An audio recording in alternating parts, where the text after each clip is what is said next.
বাংলাদেশ জামাতে ইসলামের নওগাঁর মনোনীত যিনি প্রার্থী অ্যাডভোকেট আবু সায়েম আজকে তিনি নির্বাচনী প্রচারণায় এই মোটরসাইকেল শোভাযাত্রা করছেন এবং এই মোটরসাইকেল শোভাযাত্রায় অন্তত ৫,০০০ মোটরসাইকেল নিয়ে নওগাঁ শহরের যেসব উল্লেখযোগ্য পয়েন্ট রয়েছে, নওগাঁর যেসব ইউনিয়ন পর্যায়ে তৃণমূল পর্যায়ে সড়ক রয়েছে, এই সড়কগুলোতে এই শোভাযাত্রায় স্থানীয় যেসব সাধারণ মানুষের সঙ্গে তিনি করমর্দন করছেন, সেই সাথে ভোটারদের আকৃষ্ট করার নির্বাচনী প্রচারণা এবং আগামী নির্বাচনে ভোটারদের জামাত ইসলামের যে আদর্শগুলো রয়েছে সেই আদর্শগুলোকে আসলে এখানে তুলে ধরা হচ্ছে এবং দীর্ঘ ১৫-১৬ বছরের যে জামাতের প্রতি অন্যায় অবিচার করা হয়েছে, জামাতের দমন পীড়ন নিপীড়ন নির্যাতনের শিকার হয়েছে, এই বিষয়গুলো স্লোগানের মাধ্যমে তুলে ধরে আগামী নির্বাচনে একটি ইনসাফ ভিত্তিক সমাজ ব্যবস্থা প্রতিষ্ঠার আকাঙ্ক্ষা সেটি মূলত এখানে তুলে ধরা হচ্ছে এবং এই মুহূর্তে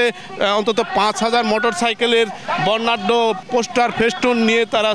স্লোগানে গ্রাম শহর তৃণমূল বিভিন্ন স্থানে কিন্তু এই মুহূর্তে তারা এই শোভাযাত্রা করছেন এবং সাধারণ মানুষের ভিতরে এই শোভাযাত্রার মূল মেসেজটি হচ্ছে আগামী নির্বাচনে জামাত ইসলামের যে ইমেজ রয়েছে, যে জামাত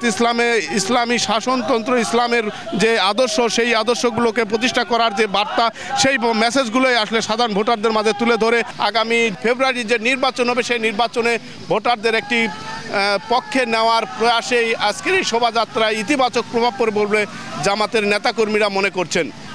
নওগাঁর বর্ষাইল এলাকা থেকে এম আর রকি, সময় সংবাদ।